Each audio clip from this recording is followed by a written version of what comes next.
In a move that stunned the world and sent shockwaves through diplomatic circles, former President Donald Trump, now back in office for a second term, has made headlines once again. This time, he's publicly demanded that the Taliban return Bagram Airbase to the United States, a demand that few saw coming, and one that immediately set off a firestorm of international debate. Bagram, once the largest U.S. military base in Afghanistan, was abandoned during the chaotic withdrawal in 2021. Its loss was seen by many as a symbol of America's retreat from the region. Now Trump's insistence on reclaiming it has reignited old tensions and raised new questions about America's future role in Central Asia. Standing beside UK Prime Minister Keir Starmer in September 2025, Trump didn't mince words. With cameras flashing and the world's media watching, he declared, "We want it back, and we want it back right away." The statement was as bold as it was unexpected, catching even America's closest allies off guard. Starmer, visibly surprised, offered only a measured response, emphasizing the importance of international cooperation and stability in the region. But Trump didn't stop there. He took to his favorite platform, social media, to double down on his demand. In a post that quickly went viral, he warned, "If Afghanistan doesn't give Bagram Airbase back to those that built it, the United States of America, bad things are going to happen." The message was clear. Trump was willing to escalate the situation if his demands weren't met, and he wanted the world to know it. Trump's reasoning for this bold move centers on Bagram's strategic location.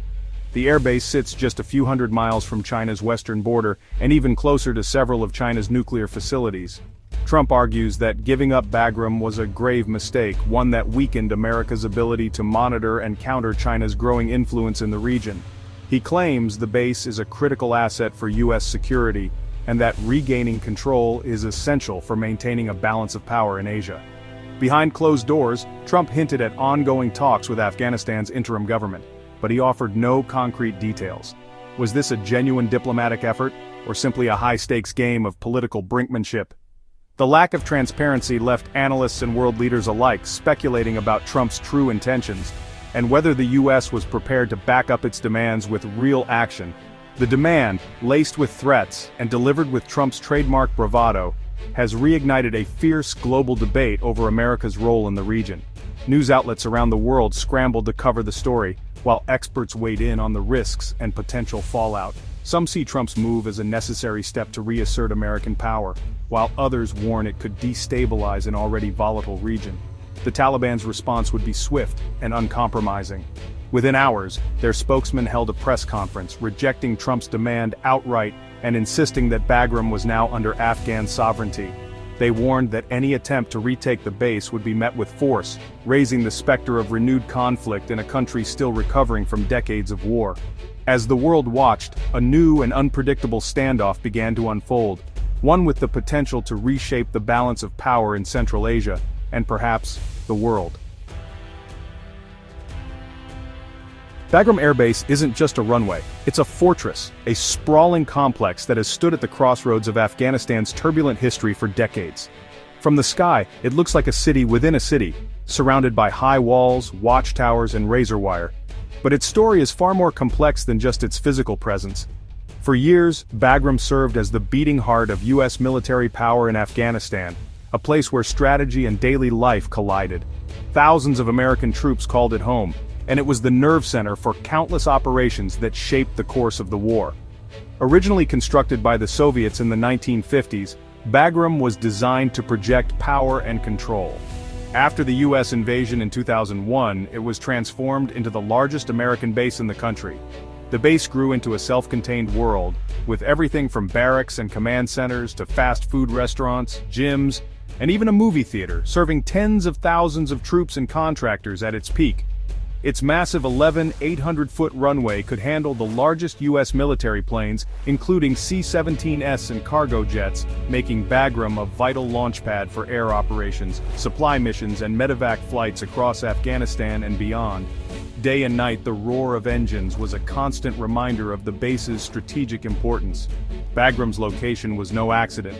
Just 40 kilometers north of Kabul and close to the borders of China, Iran, and Pakistan, it was perfectly positioned for projecting American influence and responding quickly to regional threats. Its presence shaped not just military strategy but also the political landscape of Afghanistan. Yet Bagram's legacy is deeply complicated. Beyond the runways and barracks, it housed a notorious detention center, where allegations of torture and human rights abuses cast a long shadow over its reputation. For many, the prison became a symbol of fear and injustice. For countless Afghans living nearby, Bagram was never just a military base. It represented foreign occupation, disruption, and pain, an ever-present reminder of war and the costs borne by civilians. Protests and anger simmered outside its gates, even as life inside continued. Today, Bagram's dual identity as both a fortress and a prison continues to shape every debate about its future. Its empty halls and silent runways echo with the memories of conflict, hope, and loss, making it a powerful symbol in Afghanistan's ongoing story. Now, as the Afghan flag flies over Bagram, the fate of the base stands as a test of Afghanistan's sovereignty and its ability to move forward from decades of war and foreign intervention.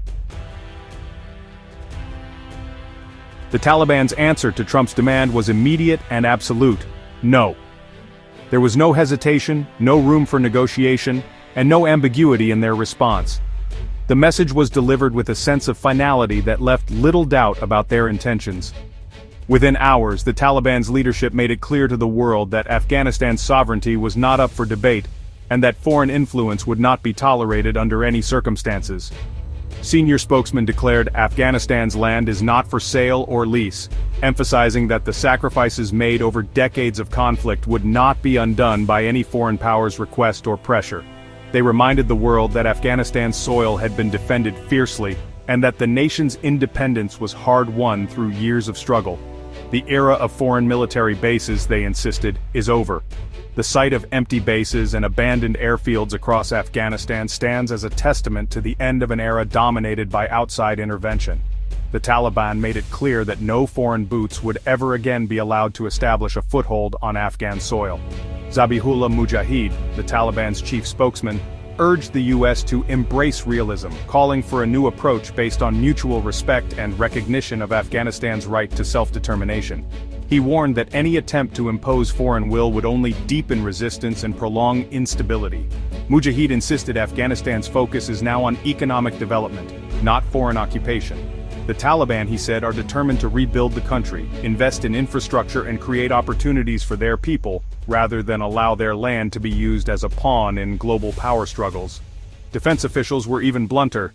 Ceding even an inch of our soil to anyone is out of the question and impossible. Their tone was resolute, underscoring a deep sense of national pride and an unwavering commitment to protect Afghanistan's territorial integrity at all costs. This united front reflects the Taliban's core identity. Expelling foreign forces was their founding cause. Their movement was born from resistance, and their legitimacy, in their eyes, is rooted in the promise to keep Afghanistan free from foreign domination. For the Taliban, giving up Bagram would be a betrayal of everything they fought for. The airbase, once a symbol of foreign occupation, now stands as a monument to their victory and a warning to any who might seek to return. The message was clear: Afghanistan's independence is non-negotiable. The Taliban's leadership, from the highest officials to the rank and file, spoke with one voice, determined to defend their nation's freedom. The world heard a government determined to defend its hard-won sovereignty. Their words were not just rhetoric, but a declaration of intent to stand firm against any external pressure, no matter how great.